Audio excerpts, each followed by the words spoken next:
O senador Flávio Bolsonaro denunciou ao Conselho de Ética e pediu a abertura de um inquérito para investigar o senador Renan Calheiros, relator da CPI da pandemia, também conhecida como CPI do Circo, CPI da Cortina de Fumaça e Tribunal de Renan Calheiros.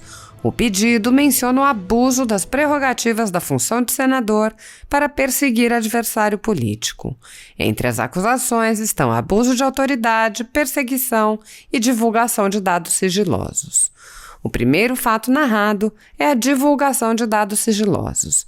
O senador Renan Calheiros leu, durante sessão da CPI, dados contidos no inquérito 4828, conhecido como Inquérito dos Atos Antidemocráticos, que à época era tocado pelo ministro Alexandre de Moraes no STF em segredo de justiça, sem que sequer os investigados e seus advogados tivessem acesso ao seu conteúdo. A peça explica que a divulgação é crime previsto no artigo 153, parágrafo 1º do Código Penal. Explica ainda que o senador também incorreu no crime de abuso de autoridade. Ao divulgar trecho de gravação sigilosa constante dos autos do inquérito 4828, sem demonstrar nenhum nexo com a prova que pretendia produzir na sessão designada para os trabalhos da CPI da pandemia, o denunciado incorreu na conduta tipificada no artigo 28 da Lei 13.869 de 2019, evidenciando-se o crime de abuso de autoridade, fato que se agrava pela condição do denunciado ter sido designado relator da CPI, sendo a pessoa responsável pela organização dos trabalhos. A peça explica ainda que a conduta de Renan Calheiros é incompatível com o esperado de um senador da República. Destarte, indevidamente munido de diligências sigilosas contidas no citado inquérito, resta clara a intenção criminosa do denunciado, isto é, pautar os seus interesses egoísticos no sentido de conduzir os trabalhos da CPI da pandemia de forma tendenciosa, buscando incriminar testemunhas, fazendo uso de provas obtidas de forma ilícita e ilegítima, conduta totalmente dissociada da ética e dos deveres parlamentares. Um segundo ponto levantado na petição é a perseguição ao senador Flávio Bolsonaro, utilizando-se dos poderes da CPI para promover uma investigação paralela sobre seu desafeto. A peça afirma: o denunciado passou a adotar condutas e promover procedimentos com o único propósito de vingança e perseguição ao senador Flávio Bolsonaro, situação que já configura a suspeição do denunciado para sua designação como relator da CPI da pandemia. A peça transcreve trecho de uma reportagem que relata que Renan Calheiros teria determinado a instalação de um bunker dentro de sua própria residência, designando no mínimo 6 pessoas, servidores desta Casa Legislativa ou não, para, de forma ilegítima, perseguir o denunciante em todos os aspectos, seja profissional, social ou no âmbito de suas relações pessoais. A peça explica: um senador da República se vale da prerrogativa de ter sido designado relator de uma comissão parlamentar de inquérito e, lançando mão de meios espúrios e ilegais, persegue e ataca a honra de outro senador da República sem nenhuma lógica ou nexo causal com o fato objeto de investigação da CPI.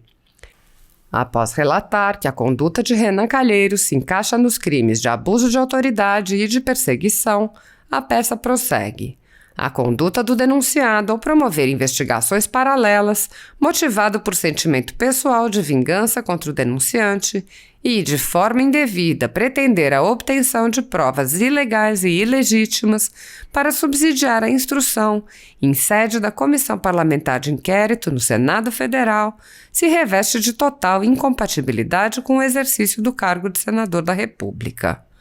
A peça pede a instauração de inquérito ao concluir: é fato incontroverso que a conduta do ora denunciado tem reiteradamente se calçado em manifesto abuso de autoridade, seja por meio de ações que não observam a legislação, por sucessivos pedidos de diligências na falta de qualquer indício mínimo de prática de crime, quebras de sigilo fiscal, bancário, telefônico e telemático sem qualquer substrato jurídico ou fático, por cerceamento e intimidação de inquiridos e testemunhas no momento de oitivas. Por definição doutrinária, abuso de autoridade pode ser compreendido como a conduta que não guarda compatibilidade com as competências para as quais a autoridade encontra-se investida. Certo é que, em conformidade ao artigo 2º da Lei 13.869, a autoria delitiva por parte do denunciado está em tese caracterizada. O modo de agir por parte do denunciado, no exercício de suas atribuições enquanto relator da CPI da pandemia, é totalmente desarrazoado ao promover inversão de valores, portando-se com abusos, excessos e desvios de finalidade, infligindo aos inquiridos, seja na qualidade de testemunhas ou informantes, temor e ilegal constrangimento, em prejuízo do legítimo exercício de liberdades. Lamentável concluir que o denunciado necessite fazer uso de meios escusos, obtenção criminosa de informações sob sigilo de justiça, para direcionar o seu propósito que está muito longe da finalidade de uma CPI, apurar fato de maneira imparcial ou impessoal. Nos moldes narrados acima, a conduta do denunciado se reveste do total abuso das prerrogativas constitucionais conferidas ao cargo de senador da República, que não são de ordem pessoal, mas totalmente adstritas ao exercício do mandato parlamentar, razão pela qual a abertura de inquérito constitui medida de rigor. O presidente da CPI, o relator e o vice fizeram ontem foi de uma grosseria sem tamanho. CPI não tem competência para investigar o presidente da República. O presidente da CPI, o vice e o relator não têm poderes para falar em nome da CPI sem que seja deliberado pela comissão. Fizeram isso de maneira unilateral e apenas para gerar um constrangimento ao presidente da República, né? Porque é uma medida ilegítima, ilegal e inconstitucional. É apenas para criar um fato político. O que eles queriam, na verdade, eles conseguiram, que foi criar o fato político. Foram lá, fizeram a cena deles e o presidente depois acabou fazendo também as declarações. A live do Bolsonaro de ontem? Não, mas a live foi justamente depois da carta. A carta foi antes. Não, teve uma live de manhã. O presidente da República não poderia só responder dizendo que o Luiz Miranda está mentindo? Olha, isso é uma questão do presidente. Não cabe a CPI querer forçar o presidente a fazer isso ou aquilo. O presidente não é objeto de investigação, entendeu? Tem que entender isso, tem que saber qual é o papel de cada um. Cada um tem que cumprir o seu papel, a sua missão dentro daquilo que é o limite estabelecido pela lei e pela Constituição, sabe? Em relação a esse fato, a esse episódio, aquilo que era competência da CPI, ela está fazendo, está buscando fazer. Hoje tem mais uma sequência de depoimento em razão disso. O Palácio já se manifestou em relação ao que recebeu e o tratamento que deu. Agora, querer envolver o presidente diretamente na CPI é uma clara movimentação de abuso de autoridade. Eu repito, eu vou falar mais uma vez, a CPI tem se transformado num palco de abuso de autoridade, tá? Esse é mais um. Fizeram um movimento sem respaldo da comissão, um movimento ilegal para produzir um efeito político, mas que não tem amparo, nem regimental, nem legal, nem constitucional. Então, é lamentável que isso esteja acontecendo. Não foi a primeira vez, né? O que a gente pode dizer é isso, é lamentar que tenham usado e que estejam usando a CPI com motivação absolutamente política, eleitoreira. É isso que está acontecendo. Há um jogo político aqui em curso, né? Estão antecipando o jogo eleitoral de 2022, o que não é bom e que não faz bem à CPI. Senador, sobre o depoimento de hoje, uma das expectativas é que ele, principalmente do G7, é que ele confirme ali a versão do Luiz Ricardo Miranda. O que o senhor espera conseguir explorar no depoimento de hoje? Olha, eu acho que os documentos já falam por si. Não é necessário você ficar ouvindo 200 depoimentos para saber o que aconteceu ali. Os documentos falam por si. É só olhar para o processo, né? A dúvida que tem aqui é se houve é se o Luiz Miranda mentiu à CPI quando disse que foi ao presidente e que levou aquele documento no dia 18, no dia 20. Né? Porque o documento, segundo eles, teria chegado no dia 18 e no dia 20 teriam levado ao presidente o invoice, com aquelas informações, com erros formais. Agora, há um documento encaminhado pela empresa à CPI, com a perícia, inclusive, acompanhando, dizendo que esse documento não chegou ao Ministério da Saúde no dia 18. Então é preciso apurar esse fato. Esse fato é um fato relevante. Porque se ele mentiu à CPI, ele cometeu um crime. Né? Agora, quanto ao documento, o documento é público, está nos autos.